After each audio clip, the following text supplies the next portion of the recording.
Hey, Senda. Hey, Phil. Do you want to do a show about bad romances? I'm just laughing instead of singing the song because now we've been talking about singing the song so much. I absolutely want to talk about bad romances because, as we all know, I love terrible drama in my games. Yeah, cue music.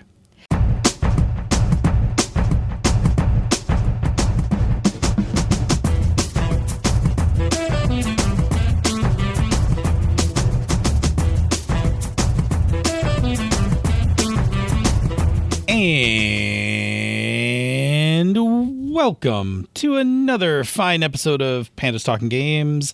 I'm your host who's trapped in a dimension that only appears once every 6 months, Phil.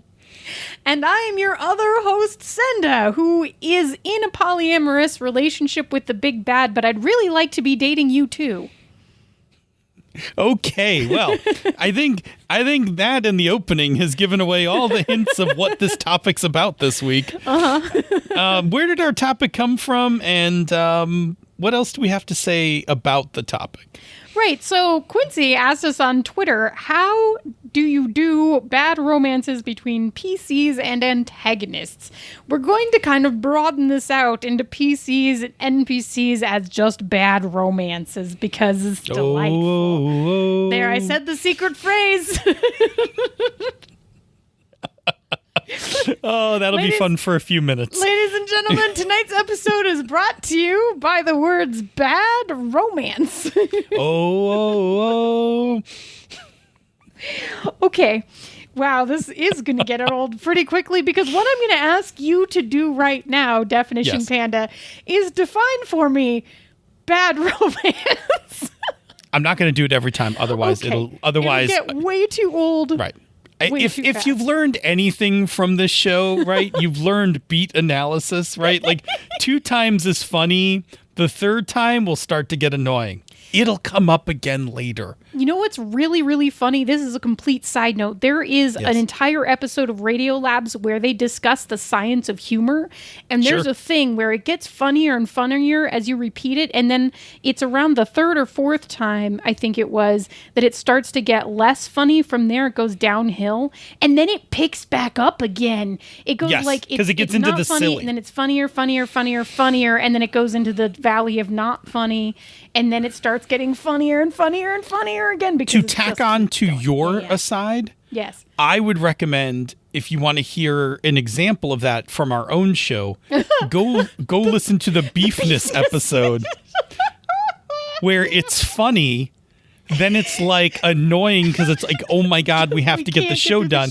Then it's hysterical. We can't even. Yes. Oh my God. That episode Okay. will live in infamy. Anyway. I need to define bad romance. Yes, you do. So let's do that. I heard that.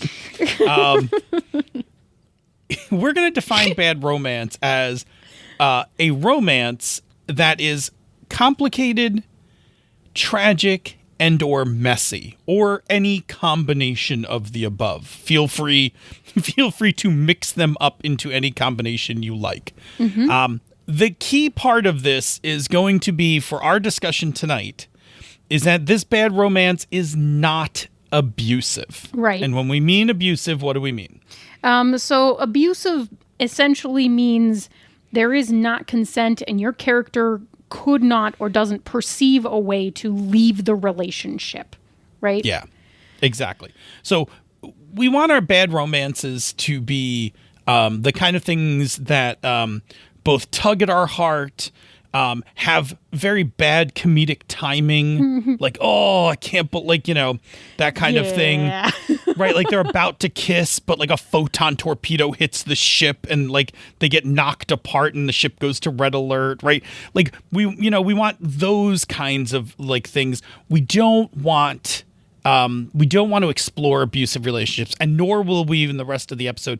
If you do want to go down that route, right, and there is definitely a place for more serious role-playing where one could explore those kinds of relationships, that's kind of a different topic. And all we'll have to say about it is like, you need a lot more safety built around it. Right. And I think, just to tag on to that a little bit, I think part of defining what kind of romance you want and what kind of bad romance you want in your game is going to be talking about what that means at your particular table, how dramatic you're willing to let it be, and what your lines and veils are in terms of that relationship. Like, I know that I have some very specific lines about what feels abusive to me and what I'm willing to do at the table versus what I'm like, no, thank you. That sounds like, a panic attack. Thank you very much. Like, I don't need to experience that at a game table. I've experienced it in real life. So that's one of those conversations of just like, be really clear about where that is. So, oh boy, I just realized what my bad romance in a game was. Wow. Oh boy. Right. So, and you can even do things that border along, whatever stuff is. That's the whole point of safety, right? Is that you have very clear discussions about where those boundaries are. So then you can tiptoe as close to them as you like. But so it does mean in a bad romance, a lot of us are carrying baggage about previous relationships that didn't work out. It's worth having a pretty detailed discussion about what part of that is fun and what part of that might not be fun, and then being able to sidestep the stuff that is not going to be fun. Whether that means that your relationship is bad, like funny, like you just never get to have your relationship moments, or whether that means that like maybe you fight all the time, but like that's okay because you're both comfortable with that at the table. I'm personally conflict averse, so that wouldn't work for me, right? But this is very much a calibration moment. We've talked about a lot of that stuff before, so use your calibration tools. Yep, and we're going to talk a little bit about kind of setting up the romance, because that's our next section that we're going to get into, is really kind of defining it, because for all the things that we just said, right, it for safety purposes, for having a mutual understanding of what this romance is and where its problems are, that'll help things go smoothly in your scenes and things like that. So we're going to get into unpacking that in a second. So I guess we shouldn't even wait, right? Like, let's just jump in. Yeah. What's the first? There's maybe one more thing we should jump on from your definition of bad romance. Sure. And that is very specifically that, like, there is not necessarily an expectation that this romance is going to have a happy ending. Yeah, so a bad romance could wind up ending, right? It could end in kind of tragedy, like sadness, like this romance existed and then you break up, right? For whatever reason, or not, right? Like you might be able to fix these problems. It depends on what they are. And it depends on what you as players want out of the game, and if you want to telegraph that end point with that character or not. Yeah, and I think, and I'm going to umbrella all of this because you had mentioned it under the abusive part. I will mention it under just kind of an umbrella thing for these romances. Sure. The romances that we're looking at are inherently loving and consensual. Yeah. Right? Even if they're complicated, tragic, and messy, they're loving and consensual. Mm-hmm. And we're going to get into how to build that. Because you can kind of wing it, but I also think if you spend a little time brainstorming and jotting some notes on this, you can do like a really good job on it. Yeah. Like you can come up with something that's going to be really enjoyable in game. Yeah. And you could just reference like 90s media for like loving relationships that are terrible. Man, we had a side conversation about this before the show started. Like the 90s in particular did a really bad job on modeling relationships. So unhealthy. Like communication, that's bad. Why would I want to communicate with my significant other? Yeah, even, there are countless sitcoms where this is a thing, but even, like, we found it to be a problem in Deep Space Nine. Oh, man, I was constantly angry at Deep Space Nine for having really... Okay, here we go, sidebar. Anyway. Okay. Are we heading into a side? Can I sidebar for a moment? Sidebar for a moment. I'll say it really quickly. This is apparently my hot take on DS9 relationships. Cisco is the most amazing, like, put together. He's a fantastic leader. He's a fantastic father. He's been in a previous relationship that all the bits of it that we can see of that previous relationship when we get flashbacks and stuff look really healthy and extremely loving. And then he gets into this relationship with Cassidy, and he suddenly decides that communicating with her and, like, telling her basic things about himself is no longer a thing that he wishes to do. Yeah. And yeah, it's funny because typically in arcs people get better at relationships. He gets worse at it. Yeah, he actually gets worse. Their initial relationship is super adorable and loving, and I love it. And then he just proceeds to get worse and worse and worse until he marries her, and then he's like not telling her anything and taking advice from the Klingon that, like, he and his wife are in a constant, he considers marriage a war. And Cisco is like, oh, really? Is that how I should be doing it? Cool. And then he just goes back and I'm like, what? That's really the problem in the 7th season, that Jadzia's not there. Like, Jadzia would have been the calming voice that would have been like Benjamin. She's like she's the one who could sit him down and be like, you're being a jackass. Go talk about it. Yeah. Yes. And having the benefit of having known both Jennifer and Cassidy. Yes. Right? Like, so anyway, okay. We got to pack that up because that's a whole show unto itself. Like, that was my aside and my hot take about DS9 relationships. Okie dokie. Cool. We're going to get into setting up the romance, right? So we're going to do a little work that you should be doing when you want to have one of these bad romances in your game. And we'll start with the first question, which is... Yeah, how will it be messy? Like, how are you going to do it? I should say, we are working from the assumption that you, as a GM with an NPC, have had a conversation with your player at the table, and you said, I think it would be interesting for a romance to happen, and they've said yes. Or they've said to you, I think it would be cool if this romance happened, and you said yes, right? May I mention something that we're in the middle of developing, a safety tool, a romance safety tool that we're in the middle of developing for Ditch Lilies? Yes. That I think is, okay. So quick aside, we're going to be asiding a lot apparently tonight. A lot. Quick aside, there's a safety tool we used in the Ditch Lilies that's currently in development, the Ditch Lilies game. We're workshopping it, but I like it because we needed to have a way to be able to have a quick conversation between GM and player about whether or not a romance should occur between two characters, whether it's two PCs or PC NPC, right? Mm-hmm. And the shorthand we used, right? This is like a little consensual safety tool. It's called Spark. So when a PC and NPC are interacting, the GM can ask, and the player could ask as well, but typically, like, the GM would ask the player, is there a spark? Okay. And then the player can say yes or no. And if the player says yes, they're indicating that, yes, I would like to see a romance form between these two characters. Right. Or it's okay. And that's great. It's okay for flirts to happen. Yes, it's okay for flirts to happen and then progress from there. And we should say absolutely clearly, because this was part of what we're still experimenting with, right? Like, this is the player saying, yes, I'm okay with the character being involved in this. And this is your chance as a player to say, nah, I don't think there's attraction.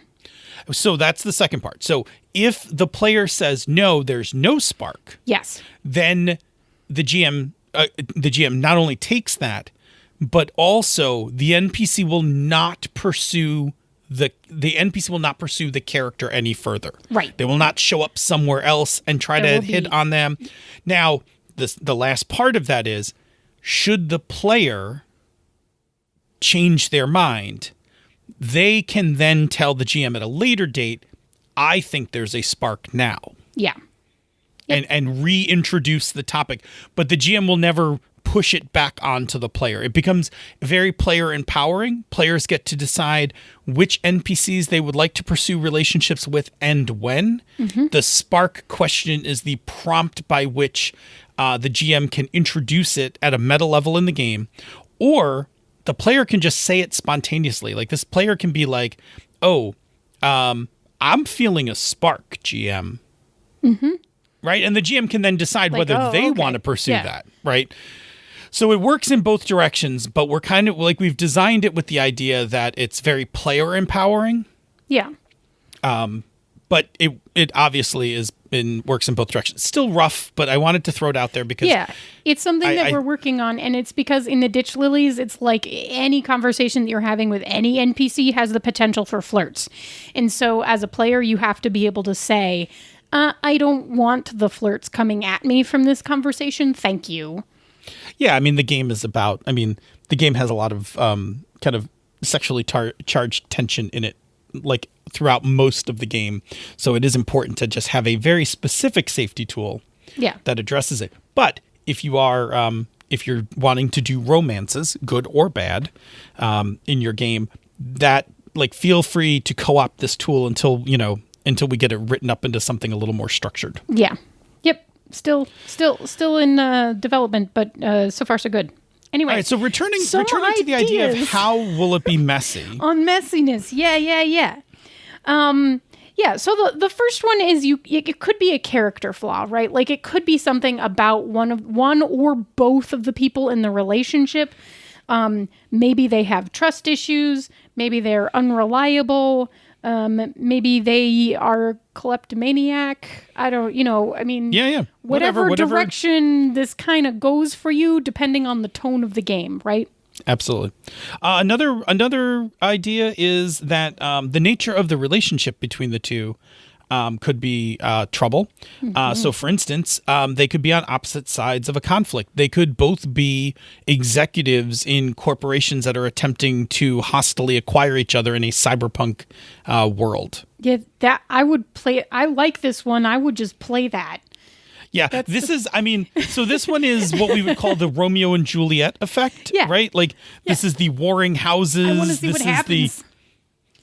So that one's an easy one, but that's definitely a way to have a bad romance. Right, but that is also the opening that I went with, which is, cool, I'm married to the big bad, but we're in an open relationship, so I'm also dating this other person, and I would like to date you too, hero.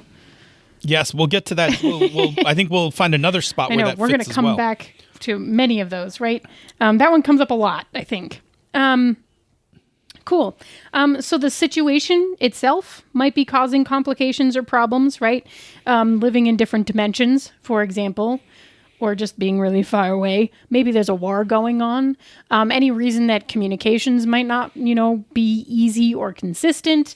Any reason you might not be able to see each other consistently, etc., right? Exactly.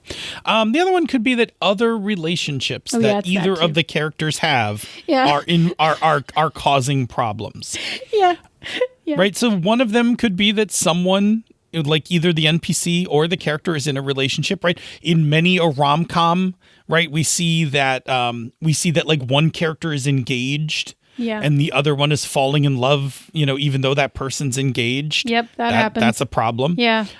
Sometimes they might be old friends, right? This could be problematic because, you now have the complication of the friendship and the romance and the thing, like all of that. I mean, that's a will they, won't they? But mix it in with some other things, right? Like pick and choose and blend these. Exactly. Yeah.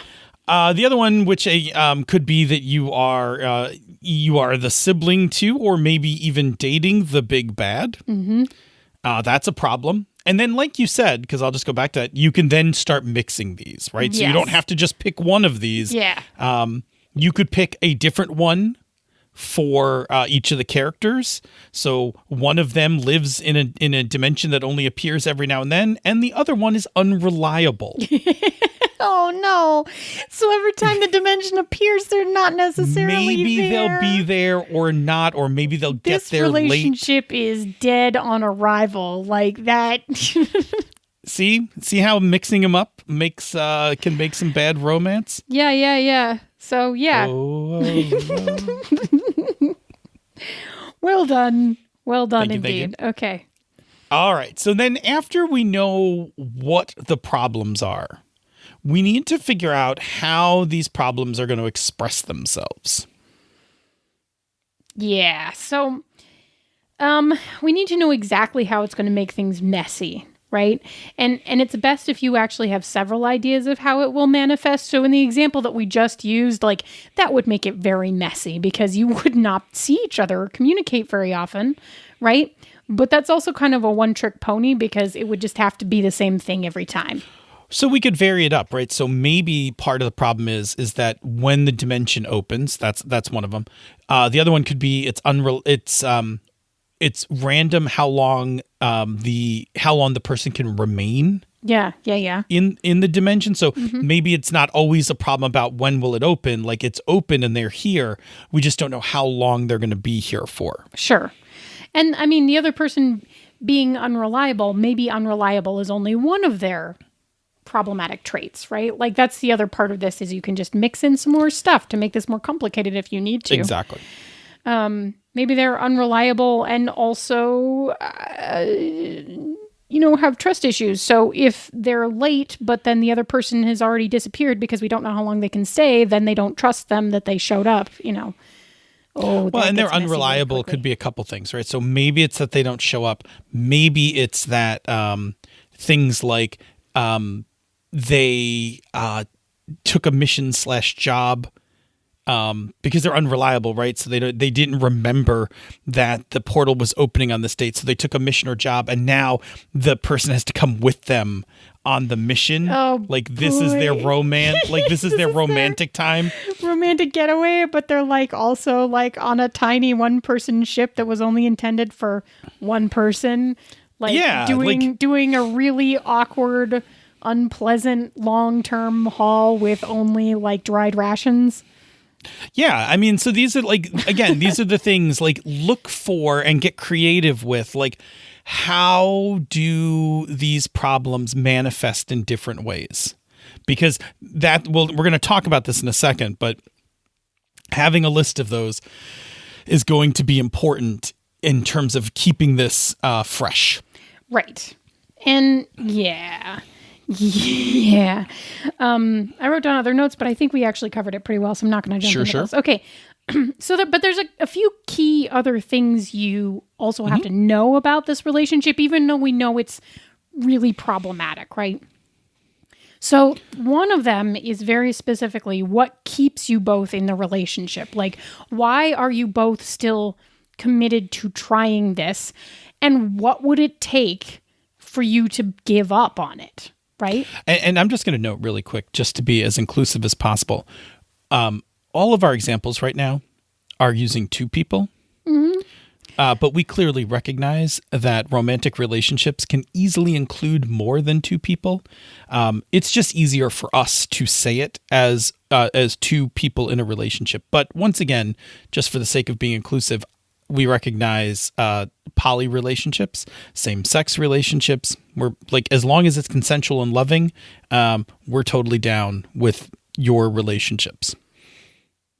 I see all of my examples. I have been thinking. I know yours were very poly, but you have in some of your other examples been like these two people. I wanted to make sure that we were like as broad as possible. Okay, that's fair. You're okay. Good.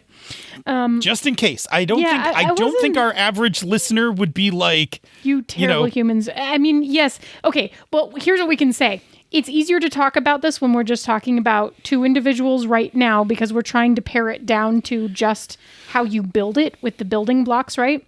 The moment you start increasing it to like a triad, then you have all of the more connection points where you're creating the list of difficulties between all of the people, which is fantastic. But also for the sake of simplification, we're going to bring it back down for the moment.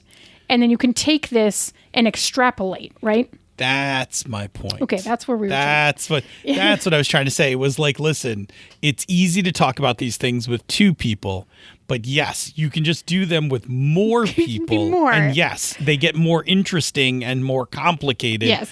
As you increase the number of linkages. Okay. This might be the place where I just mentioned we had it later in the notes to bring it up, but if you're interested in more this is very specifically triangulation, but we did an episode specifically on romantic love triangles. In episode 198. So like if you're specifically looking for triad-y stuff, check that one out. Yes. I like triangles in games. Anyway, that's exactly how we got onto that topic. I know. Okay. Moving right anyway, along. So what keeps you in a relationship is a really good question, right? Because you're going to put some obstacles on this relationship that's going to make it tough. But for some reason, and again, this doesn't have to be forever, but in the here and now, these characters wish to remain in the relationship. Yes. And so there has to be something that they're getting out of that relationship that makes them want to stay. Right? Yeah, absolutely. So it can't just be all the time awful, horrible, bad. Like there's something here that they're both getting out of whatever this situation is that is still giving them life in some way. Even if the balance of giving life versus like taking energy is almost hitting like equilibrium, you can't tip it past that. When you tip it past that equilibrium, that's when somebody's going to leave, right? Yes. But so there's something.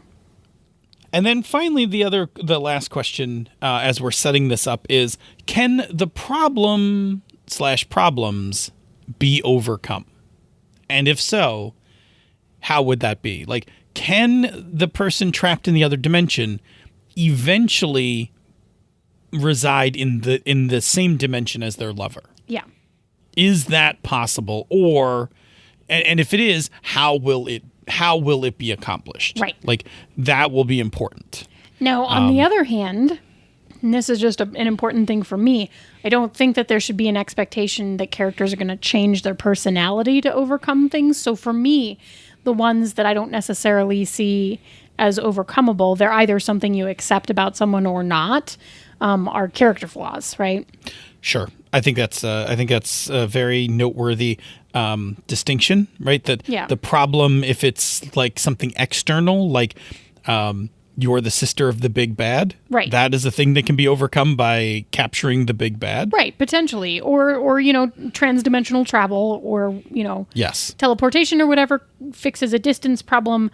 But like, so then the person who would be coming from the other dimension still has to decide if they're okay with the level of unreliability or not.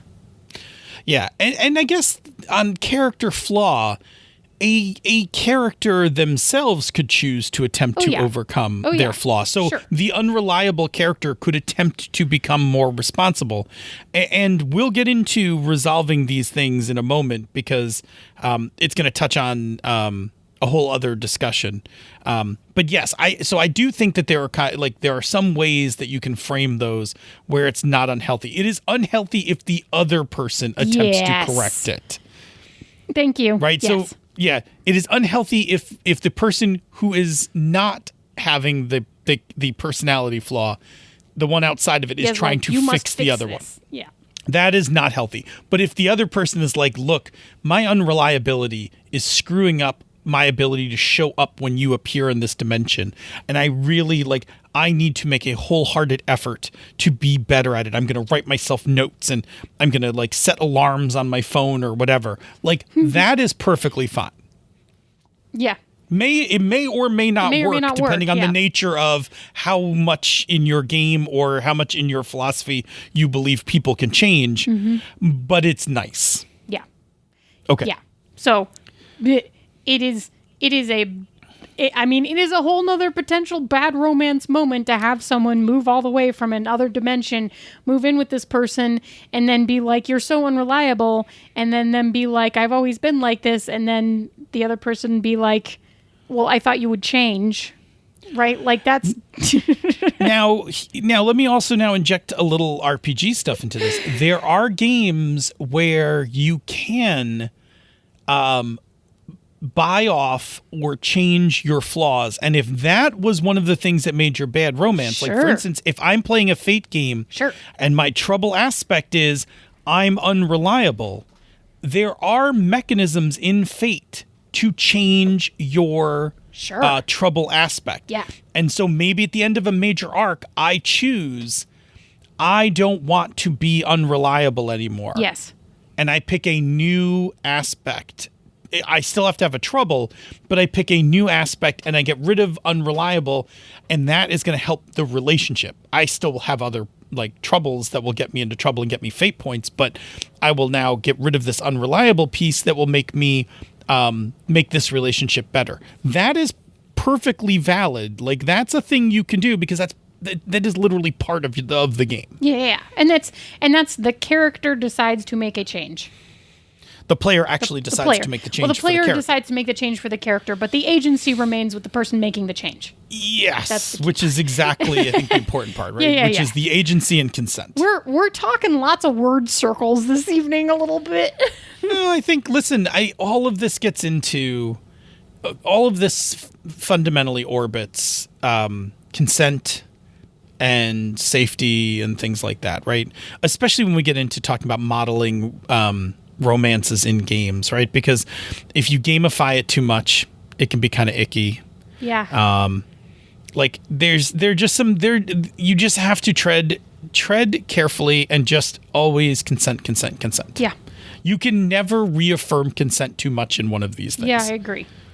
Okay. Okay. All right. So now we got to talk about, like, now we understand what the problem is, what is going to make up this bad romance. We now actually have to let it play out. Yes. And in order to do that, we need to talk about arcs. Yes. We need to talk about story arcs in particular, because all relationships are a story arc. Right. Which I swear we had an episode on also, but I couldn't find it earlier. So Google it up. I probably gave it a funny but totally incomprehensible name. Go past Senda. and what we mean by story arcs is that all relationships, whether you do it in one session, like a one shot, or whether you do it in a series of interconnected sessions, or whether you do it throughout the span of a whole campaign. Sorry, I couldn't quite hear you. Could you please repeat what you said? You're talking to Siri?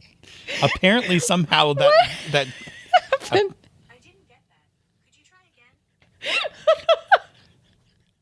apparently that line set Siri off. Sorry. Anyway, I may or may not edit that. We'll find out. that's fine. What were you saying? Story arcs. So what I mean is that all story arcs have a beginning, middle, and end. Mm-hmm. In a romance, it's going to have a different kind of look. Not a different, but it's going to have a look to it, because romances kind of tend to follow a certain set of tropes. Sure. Do you want to kind of break down? Do you want to kind of break down what the story arc of a romance looks like? Yeah. I mean, just like if we think about media romances, right? Sure. There's the cute meat. Hopefully, Sure. it's cute meat. And sometimes that can be multiple times, right? Yeah. Like that could just happen multiple times before anything else happens. Yes. So you meet them. Then there is attraction, in which you realize that you are attracted to the person. And this is where we would, so the transition from meet to attraction, this is where our spark tool Yes. goes right there. Yep. And that's just so, like, right there, you got meat. And then before you jump on this train that does the relationship story arc anywhere along it, or even points you in that direction, you can say, nah, not Correct. into it. Yeah. I'm not into Chad from Big Mugs. Yes. Cool. So attraction. And then there is the first kiss. If it is weak, she will think you weak. And if it is comical, she will think you a clown. I love that movie so much. Bonus points if you know where that quote came from. Oh my God. Okay. I suspect many of our listeners I think will know that so. quote. I think so. It's such a good movie. I love it. Good. And then there is the relationship. So now you have some sort of steady setup where you're seeing each other or have some sort of agreement about seeing each other, right? Absolutely. Mm-hmm. Which then introduces challenges. Yep. Which is the fun parts. What can you throw at this relationship that will stress it a little bit? Yep. Yeah. And that can just, like, your relationship can just stay in that phase for a while, right? Yeah. Challenges, relationship. Challenges, relationship. And then there can be an outcome. Mm-hmm. There doesn't have to be. Your outcome could be that the campaign ends and you remain together happily ever after. Mm-hmm. I mean, It's fine. That is an outcome. The outcome could be that one of the challenges puts too much stress on the relationship and you don't end up staying together, right? Yeah, or maybe you have to reside with the wormhole aliens for a while before you can come back. Oh boy, no more DS9 hot takes. We already did that. I have some feels about some of this. Okay. You have to return to your people. In the Great Link.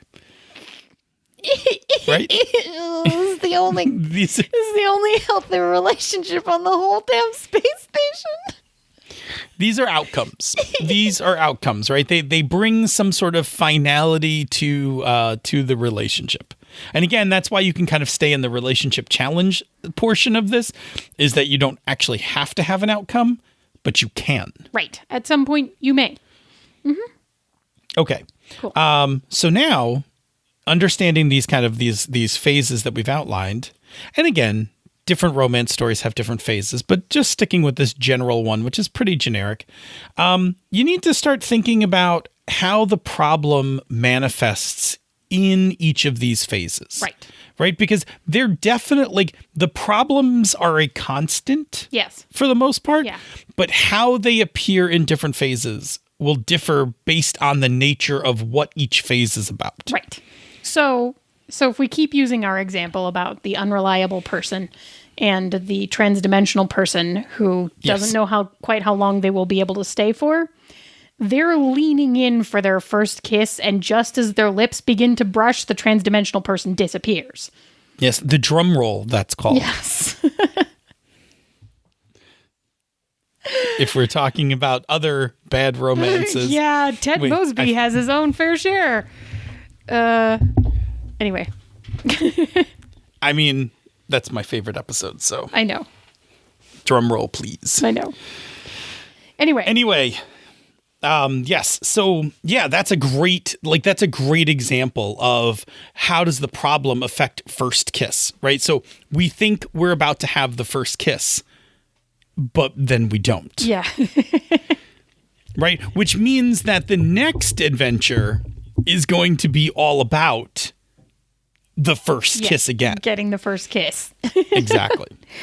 And you can't express it the same way every time, right? Like, you really couldn't pull that trick more than once, maybe twice.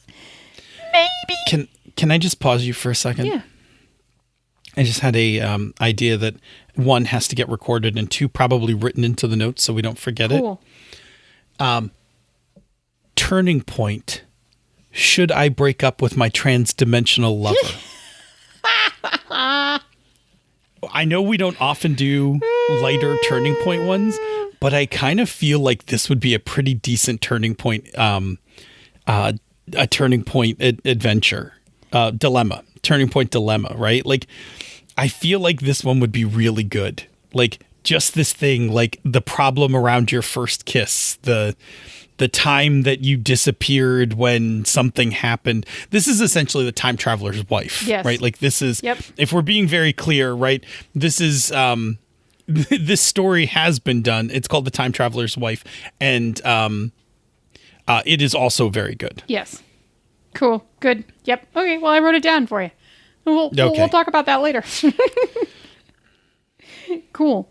Yeah.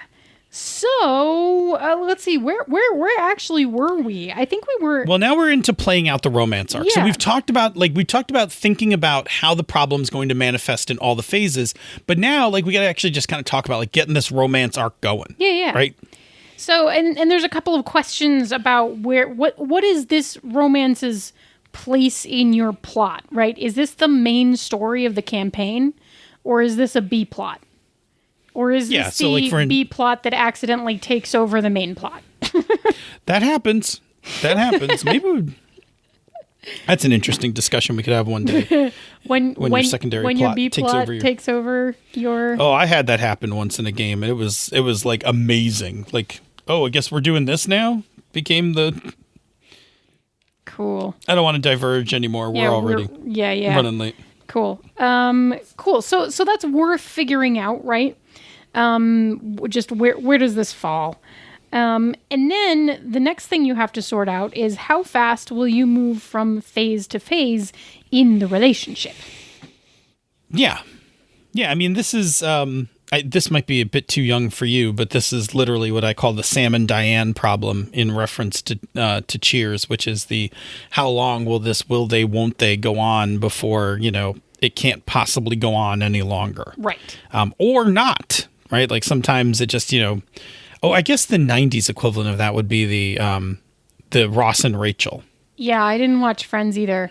But there was... You're really not helping me. I know. On this. Can you do it in Buffy terms, please? Then I think I'll take Buffy for 500. Oh, well, then it's easy. Then that's just like when will Buffy and Angel get it on, oh my right? Like God. that's... And then they've...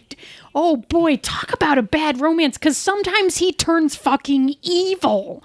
Yes, right? That's a great big, bad romance. A big character flaw right there. There's also the part where she's, the vampire slayer. And he's a vampire. But which is even funnier when later it's Spike, but I like Spike better. Yes. Okay, we can't pause on this. We have No, it's fine. It's fine. Like, this is all really good stuff, but it highlights, like, these are great examples of bad romances. Like, these are problems. Bad. They're not healthy. Correct. They're not good. Okay. So we talked about how big this is going, how prominent, I should say, this is going to be in your game, how fast it's going to move from phase to phase. And then you've got to actually then create some scenes for this romance to occur, right? If it's your B plot, then you definitely have to make spaces in the game for romance to occur. Yeah.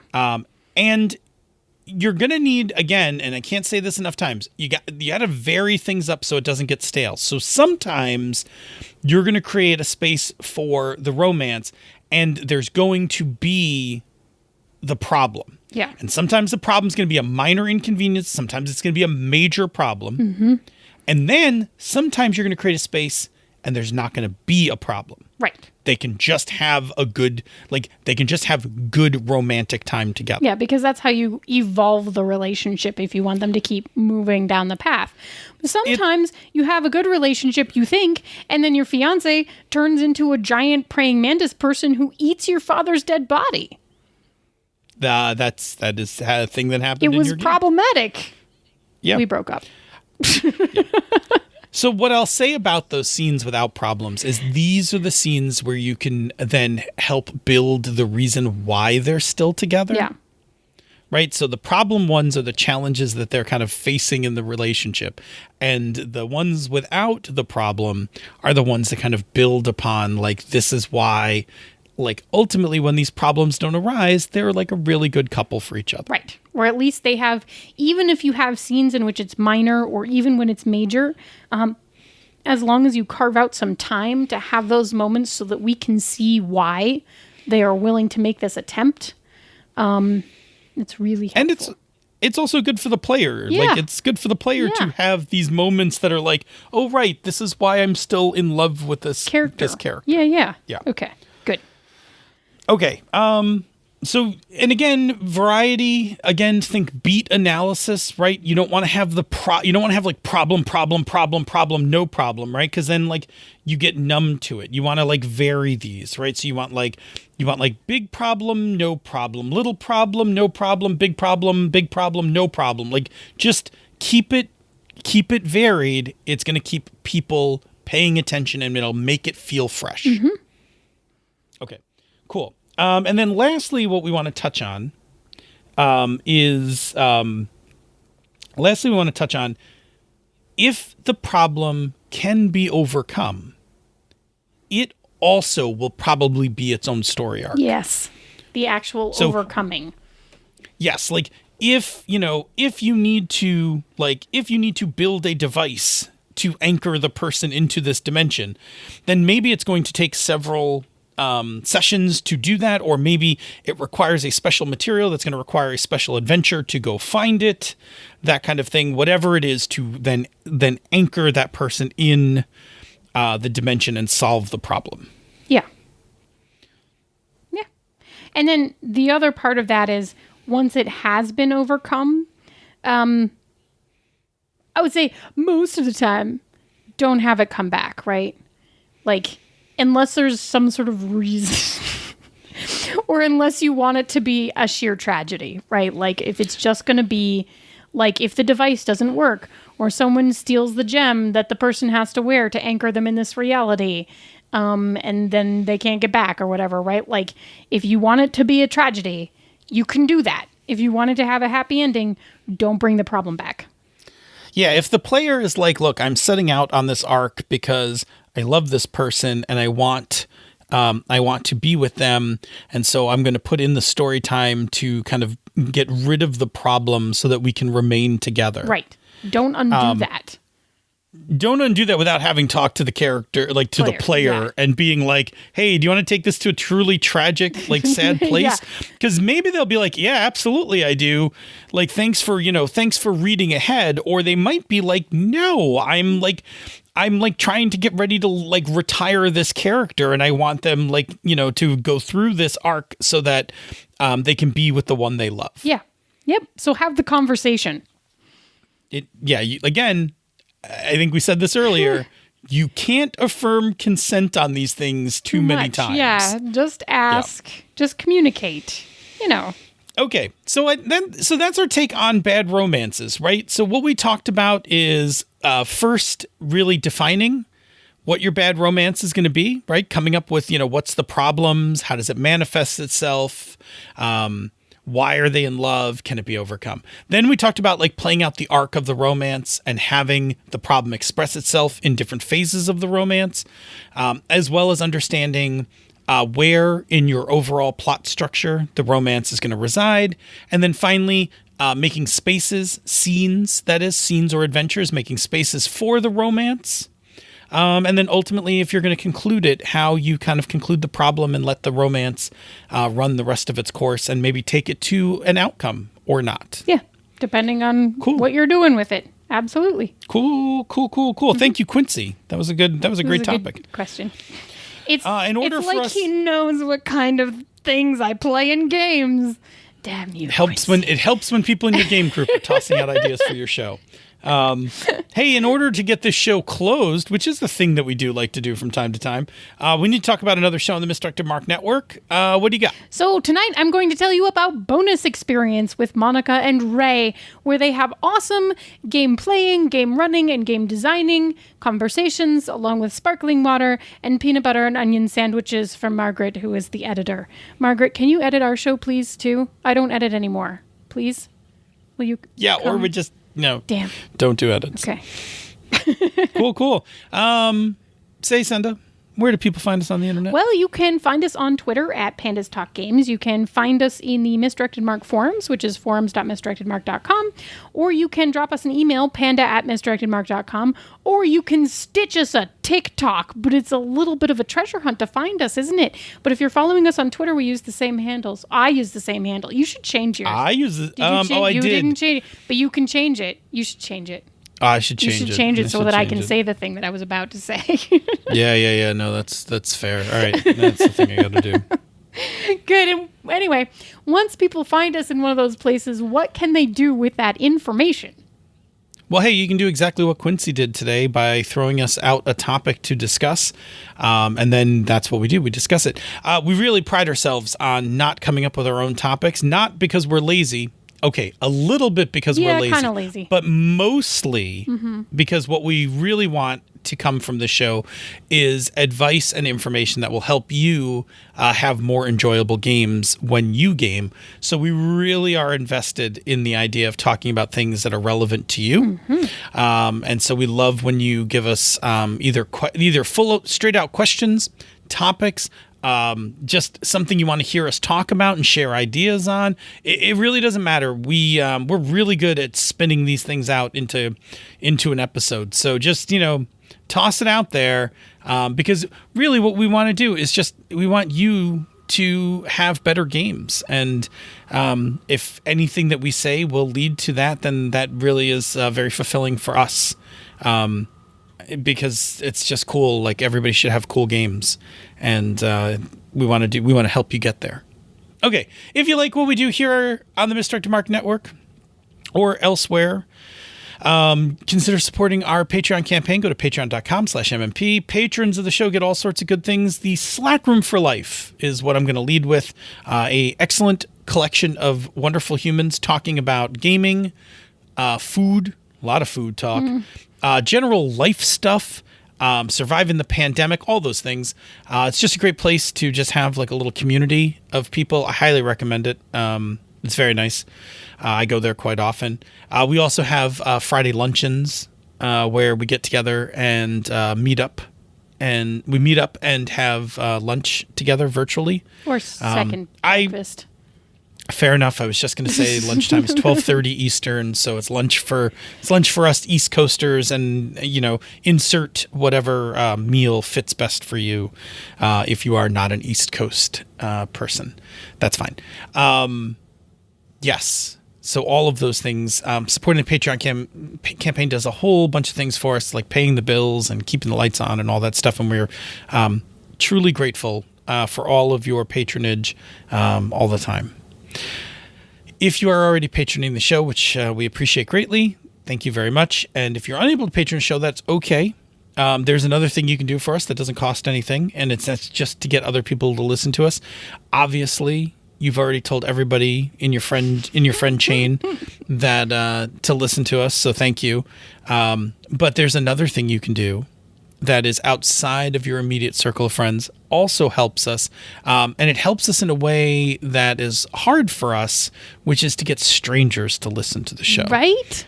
Yeah. Because we trust all of you guys have told all your friends, but how do we get like people who don't even know any of us to listen? Because we want their ideas too. Right.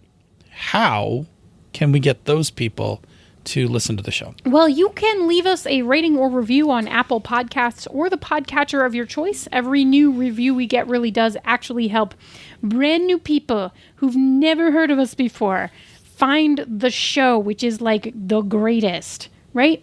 And thank you so very, very much to everyone who has already left a review. We super duper duper appreciate it. They make our hearts warm and fuzzy on the inside and happy and warm and like eating of the bamboo. More adjectives. More warm, happy, fuzzy, warm, gently, softly okay, burning. You said warm like 4 times. Say, Senda. What's going to be the big problem in your next bad romance?